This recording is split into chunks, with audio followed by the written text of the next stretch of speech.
Hi! In Charles Darwin's vision of the origin of language, early human had already developed musical ability in prior to language, and they were using it to charm each other. This may not be the typical image we think about that our early ancestors wear animal skins. Well, that's not very charming. But hey, it's an interesting speculation about how language may have originated. However, it remains a speculation. We simply don't know how language originated. How about you? Did you know how language originated? Yes, I know. It is because of the divine source. In the biblical tradition, it is believed that our language was made and given to us by a God, a creator of the universe. And one of the famous biblical story about this is the Tower of Babel, where people wanted to surpass God. That they built a big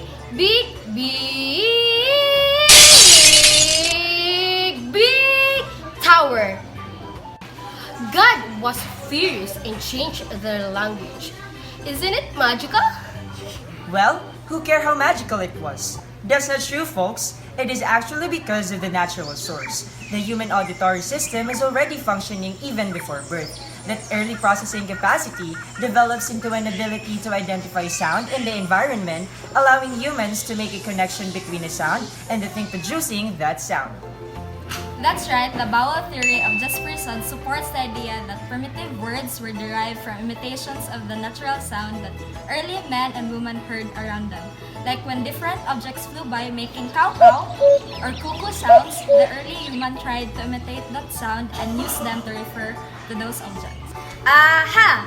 And another Jesperson's name was the Popo theory, which proposes that speech comes from the instinctive sound humans make in their emotional circumstances. The original sound of language may have come from cries of emotions such as anger, pain, and joy. Ouch! Oops, sorry, not sorry, but it's actually from the social interaction source involving the natural sound, also called the Yoheo theory. It is the idea that the natural sound of a person involved in physical effort that could be the source of language, especially when the physical effort involved in several people.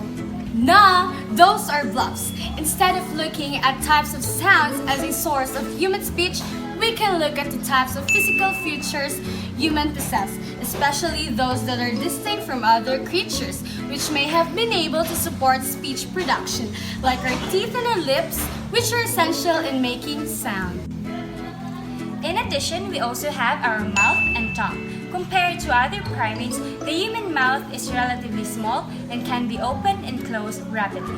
And in contrast to the thin, flat tongue of other large primates, the humans have a shorter, thicker, and more muscular tongue that can be used to shape a wide variety of sound.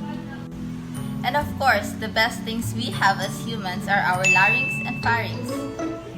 The human larynx, or commonly known as the voice box, differs in positions from the larynx of other primates, such as monkeys. We also have our pharynx, above the vocal folds, which acts as a resonator for increased range and clarity of the sound. Goodness, people. You're making my head hurt. Don't believe in them, folks. Language originated in a tool-making source. There was a development with the human hands, and some believe that manual gestures may have been the precursor of language. By about 2 million years ago, there is evidence that humans are right-handed and are capable of making stone tools.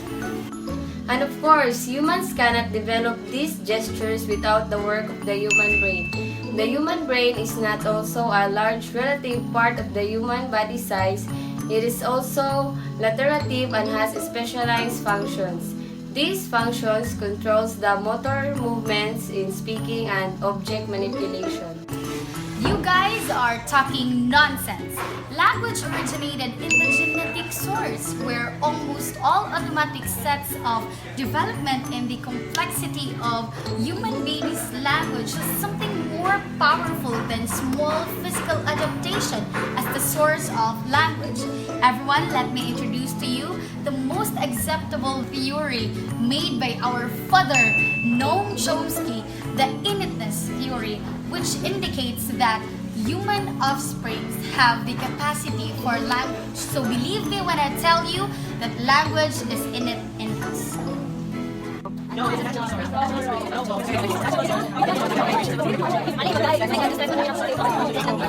Stop!